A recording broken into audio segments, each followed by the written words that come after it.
안녕하세요. 결혼한 지 1년 된 30대 여성입니다.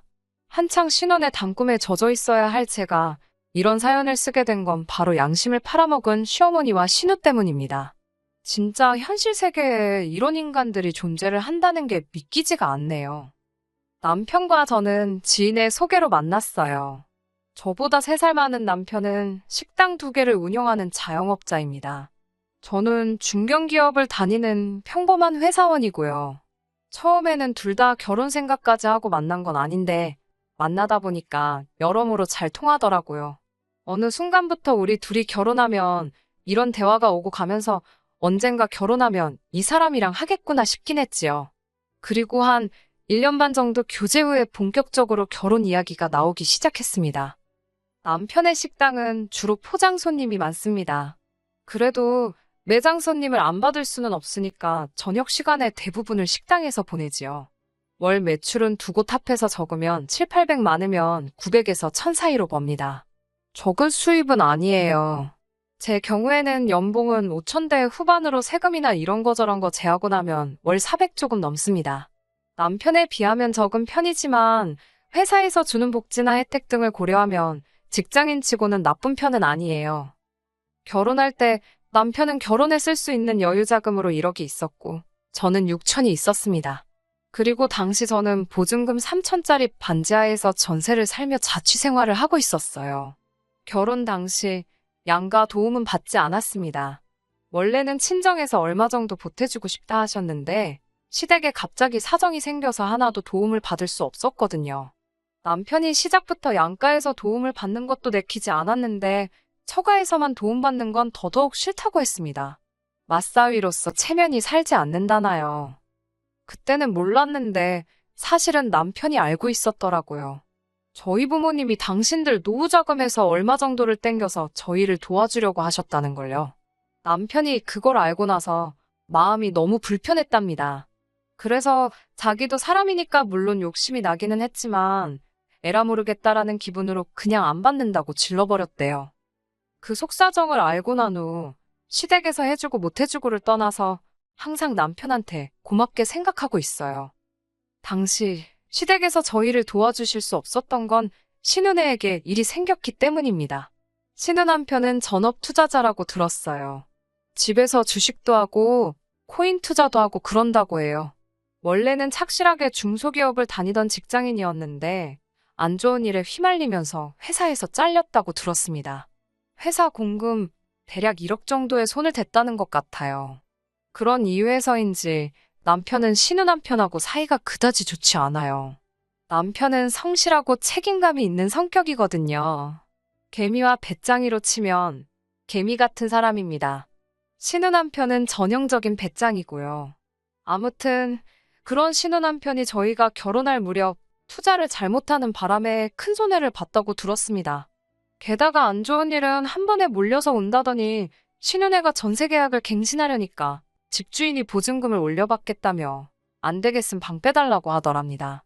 결국 어머님이 신우네를 길거리에 나앉게 할 수는 없지 않냐 하시면서 남편더러 양보하라고 하셨답니다. 그나마도 원래는 신우가 어머님께 말씀드리기 전에 저희 남편에게 먼저 연락을 해와서는 좀 도와달라고 했었나 봅니다. 하지만 줄곧 신우가 신우 남편하고 연애할 때부터 신우 남편이 어떤 사람인지 다 지켜봤던 남편으로서는 돈거래는 죽어도 하기가 싫더랍니다. 그래서 신우한테 미안하지만 너네 부부랑 돈거래는 안 한다고 했다더라고요. 신우는 하나밖에 없는 여동생한테 어떻게 그럴 수가 있냐면서 울고 짜고 난리가 났었대요. 이때가 저랑 남편이랑 한참 결혼 준비로 정신없을 땐데 저는 전혀 눈치채지 못하고 있었어요. 남편이 처신을 잘해준 덕분이었던 것 같아요. 신우네하고 시부모님 사이에서 어떻게 돈이 오갔는지 정확히는 모르겠지만 저희는 저희 나름대로 결혼 준비를 계속해 나갔습니다. 양가 도움을 안 받기로 하니까 오히려 일이 진행되는 데 있어서 큰 어려움이 없었던 것 같아요. 단 한 가지 뜻대로 되지 않았던 건 신혼집이었어요. 결혼 이야기가 나오고 신혼집에 대한 예산이 어느 정도 잡힌 이후로 저는 정말 눈에 불을 켜고 부동산만 보고 다녔던 것 같습니다. 솔직히 예산이 적어서 여러 부동산을 돌아다니지는 않았어요. 처음에는 의욕적으로 몇 곳에 가봤는데 다들 제가 금액을 말하면 무시하는 느낌이었거든요. 그래서 얼마 후부터는 밖에 붙어 있는 종이들만 훑어보면서 머릿속으로 나름대로 정리를 해가고 있었지요. 그러면 안 되지만 회사에서도 틈틈이 부동산만 확인하고 그랬어요. 그래도 결국 결혼식 날까지 신혼집을 못 구해서 식을 올리고도 한동안 각자 별거 생활을 하는 초유의 대참사가 발생하고 말았지 뭐예요. 하지만 이 표현이 어울리는지는 모르겠는데 죽으라는 법은 없더라고요. 결혼식 이후 눈물의 생이별을 하고 한 달이 다 돼갈 무렵이었어요. 당시 제가 살던 반지하에서 걸어서 정말 30초도 안 걸리는 거리에 부동산이 하나 있었거든요. 아무래도 집에서 가까우니까 뻔질나게 지나다니면서 부동산 소장님을 자주 뵙게 되었어요. 제가 먼저 인사를 드리기 시작하니까 소장님도 반갑게 받아주셨고요. 조금 가까워졌다 싶었을 때부턴 그래도 음료 하나 사들고 들려서 괜히 없는 너스레도 떨어가면서 이것저것 물어보고 그랬어요. 그 덕분인지 하루는 소장님께서 지나가던 저를 붙잡으며 잠깐만 들어와 보랍니다. 그러더니 매물 하나를 보여주셨어요. 부동산에서 10분 정도 거리에 위치한 아파트였습니다. 가격도 시세보다 훨씬 저렴했어요. 정말 약간의 대출만 받으면 될 것 같더라고요. 파는 분이 70대 어르신인데 이제 다 귀찮아서 고향 내려가신다며 빨리 팔아달라고 하셨답니다. 안에 좀 수리는 해야 되겠지만 그래도 이런 매물은 잘 나오지 않는다면서 매물 보자마자 제 생각이 나서 아직 아무 데도 안 올리셨다고 그러시는 거예요. 그렇게 정말 운 좋게 아파트를 사게 되었지요. 그렇게 집안을 고치고 이것도 정말 할 이야기가 많은데 이건 시댁하고 직접적인 관련은 없으니 생략할게요. 마침내 결혼식을 올린 후 2달 만에 신혼생활을 시작하게 되었지요. 그리고 그 무렵 신우가 임신했다는 소식을 전해왔습니다. 솔직히 저희 결혼할 때 축의금을 못 받아서 저희도 따로 선물은 안 했어요. 남편이 안 받았으니 안 주는 게 맞다고 하지 말자고 했고 저도 기분이 상했던 터라 굳이 남편 말에 반대해가면서까지 챙기고 싶지는 않더라고요. 축하한다고 전화하고 꽃바구니만 보냈습니다. 아무튼 신혼집에 들어가고 일주일도 되지 않았을 시점에 신우에게 집들이 안 하냐고 연락이 왔어요. 당시 가정가구도 다 들어오질 못한 상황이라서 시간이 좀 걸릴 것 같다고 했습니다. 그러자 신우가 한다는 말이 혹시 시부모님께서 결혼할 때 도와준 거 없다고 일부러 안 부르는 거 아니냐고 그러더라고요. 제가 설마 그럴 리가 있냐면서 그리고 혹시나 해서 하는 말인데 저희 친정부모님도 아직 와보신 적 없다니까 그 말이 진짠지 아닌지는 자기가 확인할 수도 없고 알고 싶지도 않다더군요. 말투가 완전히 싸우자는 식이었어요. 그러더니 꼭 시부모님부터 모시고 집들이를 하랍니다. 먼저 결혼해 본 선배가 해주는 조언이라고 생각하고 고깝게 듣지 말라나요. 어이가 없었지요. 손이 신우도 아니고 심지어 나이도 저보다 어리면서 겨우 결혼 저보다 일찍 했다고 선배를 운운하다니 황당했어요. 그래도 임신한 사람이랑 싸울 수는 없으니 그냥 참고 들어줬습니다. 남편에게 이야기하니까 얼마나 으스댈 게 없으면 그런 걸 들먹이겠냐고 신경도 쓰지 말랍니다. 만만한 게 나냐고 제가 속상하다고 투덜거리니까 다시 한번 이런 일이 있으면 자기가 가만 안 둔다고 하더라고요. 하지만 이건 앞으로 있을 일에 비하면 진짜 애교에 불과했어요. 어느덧 가구와 가전도 다 들어왔습니다. 취향과 가격 그 중간쯤으로 타협해서 신혼집을 꾸몄지요. 앞으로 갚아나가야 할 대출을 생각하면 머리가 아픈 건 사실이었지만 남편도 저도 열심히 벌고 있었으니까 크게 스트레스를 받지는 않고 있었어요. 집들이를 준비하면서 남편이나 저나 맞벌이를 하다 보니 처음에는 집들이 음식을 주문하려고 했습니다. 저도 자취 생활을 오래 하긴 했지만 점심은 대부분 회사에서 해결했고 저녁은 샐러드나 도시락으로 간단하게 해결하는 편이었기 때문에 요리라고 부를 만한 건 잘 못하거든요. 남편도 비슷한 상황이었어요. 요식업에 종사하고 있어도 매일같이 하는 거나 잘하는 거지 다 잘하는 건 아니라며 손사래를 치더군요. 그런데 임신 중인 신우를 생각하니까 시켜먹기가 좀 찝찝하더라고요. 혹시나 잘못 먹고 배탈이라도 나면 큰일이잖아요. 맛이 없더라도 탈이 안 나는 게 중요하다 싶었기에 죽이 되든 밥이 되든 저희가 직접 해보기로 했지요. 집들이 당일이었습니다. 제가 속물처럼 보일지도 모르겠지만 솔직히 실망했네요. 시부모님도 그렇고 신은혜도 그렇고 어쩜 그렇게도 무심할 수가 있는 건지 제가 뭐 큰 거 바란 것도 아니에요. 물론 주변 친구들은 처음에 집 샀을 때 가족들이 가전제품도 선물해주고 그러더군요. 저희 친정부모님도 저희 결혼할 때 따로 못 보태주신 게 마음에 걸리신다면서 가전 살 때 쓰라고 500만 원 주셨고요. 그런데 시부모님은 정말 휴지 하나도 안 사오셨더라고요. 신은혜도 말해 뭐하겠어요. 빈손으로 덜렁 왔더군요.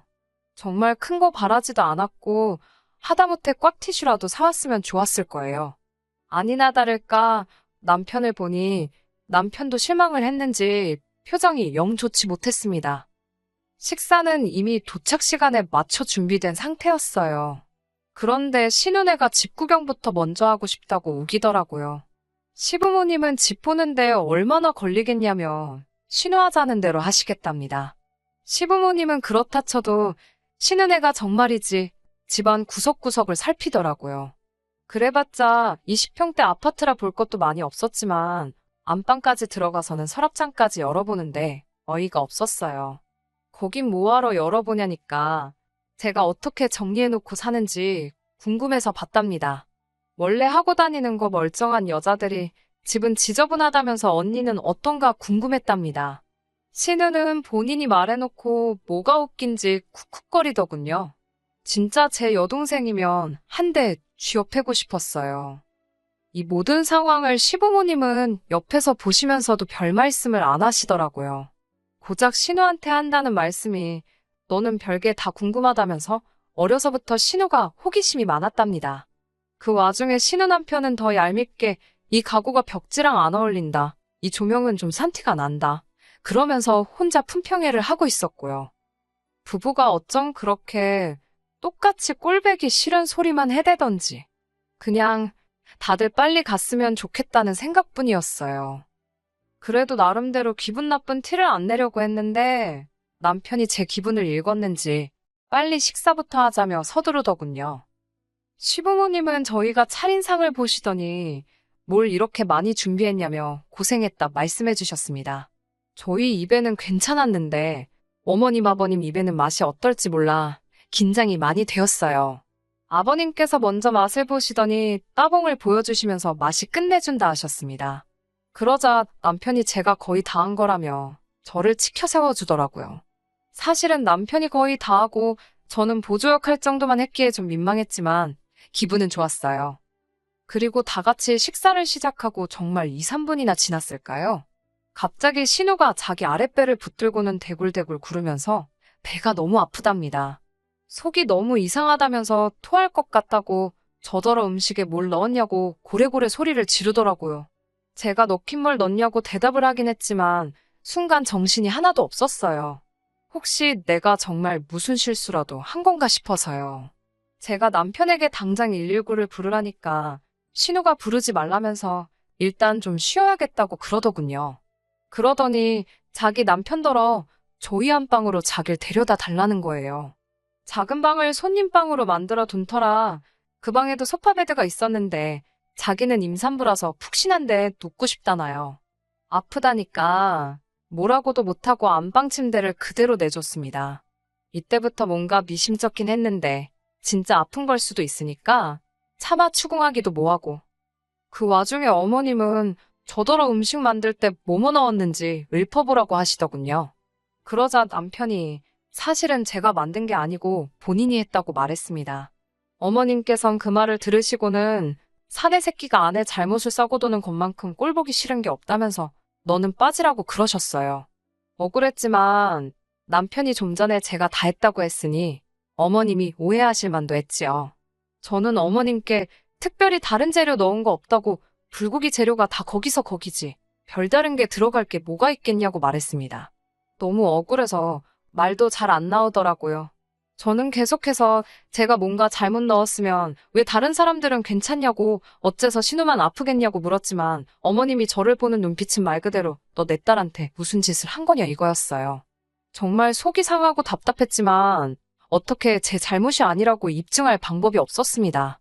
제가 신우에게 이러지 말고 병원에 가자고 했지만 병원은 가기 싫다면서 안방에서 안 나오고 버티더라고요. 집안 분위기는 얼음장처럼 차가워졌고 시어머니께서 내가 타셨는지 단단히 잠긴 안방문 앞에서 신우를 달래느라 씨름을 하고 계셨습니다. 많이 아픈 거냐? 괜찮냐? 대답 좀 해봐라. 엄마 쓰러지는 꼴 볼래? 집에 갈래? 어떻게 해줄까? 다 나열하기도 힘드네요. 30분쯤 지났을까? 신우가 한다는 말이 제 사과를 받고 싶답니다. 억울하고 황당했어요. 신우는 계속 제가 한 음식 때문에 아프다면서도 정작 안방문 뒤에 숨어서는 나오지도 않고 병원도 안 가고 이제 저더러 사과까지 하라니. 어머님께서는 얼른 저더러 사과하고 달래서 병원에 데려가라 하셨어요. 저는 사과는 못한다고 버텼습니다. 사과를 하더라도 신우가 병원에 가는 게 먼저라고요. 병원에서 정말 음식 때문에 배탈이 났다고 하면 제가 그때는 사과를 하던지 보상을 하던지 하겠다고 했습니다. 솔직히 그 시점에는 전 신우가 꾀병이라고 거의 확신하고 있었어요. 왜냐하면 신우가 화장실을 안 가더라고요. 어머님은 저더러 지독하다면서 잘못을 했으면 인정을 해야지 윗사람이 좋은 걸 보인다면서 저 그렇게 안 봤는데 실망이랍니다. 그때 신우가 집에 간다며 다 죽어가는 표정으로 방에서 나오더라고요. 제가 붙잡아서 말도 붙여보기 전에 신우 남편이 저더러 손대지 말라면서 그러는 거 아니랍니다. 하지만 얼마 뒤 저는 정말 충격적인 사실을 알게 되었습니다. 얼마나 놀랬던지 온몸에 소름이 끼쳤고 정말 사람이 이렇게까지 못될 수도 있다는 걸 배웠습니다. 신우의 배탈 사건이 있은 후 신우는 저에게 보상금을 요구해왔습니다. 제가 만든 불고기를 먹고 극심한 복통과 스트레스에 시달리게 되어 아기 천사를 잃을 뻔했다면서 정신적 피해 보상금을 달라고 했습니다. 황당하고 어처구니가 없어서 말도 안 나오더라고요. 남편도 기가 찬다면서 자기 여동생이지만 아무래도 정신줄을 놓친 것 같답니다. 사실 더 심하게 욕했는데 여기다 차마 적을 수가 없네요. 그러더니 며칠 뒤 같이 시댁에 가서 시부모님과 진지하게 상의를 해보자며 그날은 장사도 일찍 접고 집으로 왔더라고요. 시댁에 간다고 연락은 드렸냐니까 드리면 또 신우가 알게 되고 그러면 또 여우 같은 게 어머님 아버님한테 쑥덕쑥덕거린다고 그럴 틈을 주면 안 된다면서 기습하듯이 가자고 했습니다. 그렇게 시댁에 도착했는데 현관문이 열려 있었어요. 안방 쪽에서 큰 소리가 오가는 게 들렸는데 시부모님이랑 신우의 목소리였습니다. 저도 모르게 본능적으로 남편 입을 제 손으로 막으며 조용히 하라고 했습니다. 안에서 무슨 이야기가 오가는지 들어야만 할 것 같았거든요. 신우는 돈 안 주면 남편한테 다 이야기한다는데 어떡하냐며 소리를 지르고 있었습니다. 친아빠라니, 그러면 네 뱃속에 있는 게 김서방 애가 아니라고. 너 제정신이냐? 김서방도 알아? 아버님도 무슨 일인지 불같이 화를 내고 계시더라고요. 3천만 주면 다시는 안 나타날 거래. 일단 돈부터 받아서 주고 나중에 갚을 거야. 갚으면서 그때 사정이 있어서 그랬다고 잘 설명하면 이해해주겠지. 지금 내가 무슨 소리를 들은 건가? 설마 내가 생각하는 게 맞나? 설마 그럴 리가 싶어서 차마 방문을 열지 못하고 있는데 어머님 목소리가 들려왔습니다. 어쩌겠냐고. 이렇게 된 이상 어떻게든 네 올케한테 돈 받아내서 입막음 하랍니다. 아버님께서는 어머님더러 미쳤냐고 지금 뭔 소리를 하냐며 역성을 내셨지만 어머님께서는 그럼 이제 와서 얘더러 뭐 지 올케한테 가서 자진납세라도 하라고 하냐고 아니면 뭐 김서방한테 자진납세 시키고 이 혼녀 만들어야 직성이 풀리겠냐면서 오히려 적반하장으로 나가시더군요. 당신은 당신 딸이 며느리한테 가서 언니, 제가 거짓말했어요. 잘못했어요. 하고 빌었으면 좋겠냐고 어머님이 악을 쓰시는데 붙잡고 있던 남편 손이 부들부들 떨리는 게 느껴지더라고요. 저와 남편 중 누가 먼저랄 것도 없이 방문을 열었습니다. 저희를 본 시부모님과 신우 모두 마치 귀신이라도 본 것 마냥 소스라치게 놀라더군요. 제가 신우에게 어떻게 사람이 그따위로 살 수가 있냐고 소리를 질렀습니다. 그러자 신우는 자기 애가 듣는다며 저더러 목소리를 낮추랍니다. 시어머니도 저더러 말이 너무 심한 거 아니냐며 네가 뭘 안다고 나서냐네요. 아버님께서는 집안꼴 잘 돌아간다면서 애미라는 사람이 저 따위니 딸도 저 따위로 컸다며 욕을 내뱉으시고 나가버리셨습니다. 아버님이 나가시자 남편이 갑자기 제 앞에서 무릎을 꿇더니 미안하답니다. 이런 어머니를 시어머니로 모시게 하고 이런 여동생을 신우로 만나게 해서 정말 미안하답니다. 그러면서 남편은 어머님께 정말이지 이렇게 인품도 양심도 없는 사람들이 내 가족인 게 수치스럽다면서 다시는 연락하지 말라고 하더라고요. 어머님은 어안이 벙벙한 표정으로 어떻게 그런 말을 할 수 있냐며 남편에게 따지셨지만 남편은 그 어느 때보다 냉정한 표정으로 길에서 만나도 아는 체도 하지 말라고 하더군요. 자기가 죽어도 찾아오시지 말라면서요. 남편은 곧이어 신우에게 네 올케한테 제대로 사과하라고 그러지 않으면 네 남편한테 내가 다 이야기할 거라고 엄포를 놓더라고요. 저는 이때만 해도 남편이 신우한테 그냥 겁주려고 하는 소린 줄 알았습니다. 일주일이 지나도록 역시나 신우에겐 아무런 연락이 없었지요. 딱 한 번 진짜로 돈 안 해줄 거냐는 연락 빼고요. 문제는 저희 남편은 한다면 하는 사람입니다. 결국 남편은 신우 남편에게 진짜로 연락을 했더군요. 딱 한마디 했대요. 애가 태어나면 친자검사나 꼭 해보라고요. 신우 남편이 갑자기 그게 무슨 소리냐고 따지고 들길래 네 마누라나 장모한테 가서 물어보라고 했답니다. 그러면서 한다는 소리가 그래도 여동생이라서 애 태어나기 전에 자기 입으로 자진납세할 기회는 준 거라네요. 솔직히 팔은 안으로 굽고 부모 자식은 천륜인데 언젠가는 다시 만나게 되지 않을까 그런 생각은 들어요. 그걸 제가 언제까지 막을 수는 없겠지요. 뭐 지금도 제가 막는 건 아니고 남편이 선택한 일이지만요. 그래도 당장은 남편이 든든하게 제 편에 있어주니까 다행이다 싶습니다. 훅이라고 해야 될지는 모르겠는데 남편의 고집으로 결국 저희는 새 집에 얼마 살아보지도 못하고 이사를 했습니다. 시댁 식구들이 저희 집 주소하는 게 찝찝하다면서 남편이 이사를 강력히 주장했거든요. 지금 이사 온 곳은 시댁 식구들은 아무도 몰라요. 그리고 요 근래에는 아버님하고만 연락을 주고받으며 지내고 있습니다. 사실 그 사건 당시 아버님의 반응은 그래도 정상이셨잖아요. 그래서 아버님께 연락이 왔을 때 피할 이유가 없었습니다.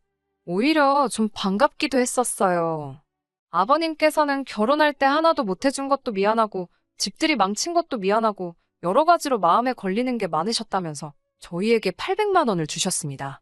이 큰돈이 어디서 난 거냐고 여쭈니까 시어머니랑 그날 이후로 하루가 멀다하게 싸우시다 얼마 전 홧김에 시어머니 차를 팔아버리셨대요. 그리고 신우네는 이혼하기로 했답니다. 신우가 돈을 준다 말만 하고 안 주니까 친아빠란 사람이 작정하고 나타나서는 신우 남편한테 다 불었답니다. 웃긴 건 신우 남편한테도 오래전부터 여자가 있었나 봐요. 지금 신우가 다른 남자애를 가진 게 먼저냐, 신우 남편이 여자 만난 게 먼저냐, 뭐가 더 질이 나쁘냐를 놓고 다투는 중이랍니다. 제가 보기엔 도낀 객낀인데 말이에요. 끝까지 들어주셔서 감사합니다. 오늘의 사연은 여기까지입니다. 구독과 좋아요, 알람 설정 부탁드리고 더 좋은 사연으로 다시 찾아뵙겠습니다. 감사합니다.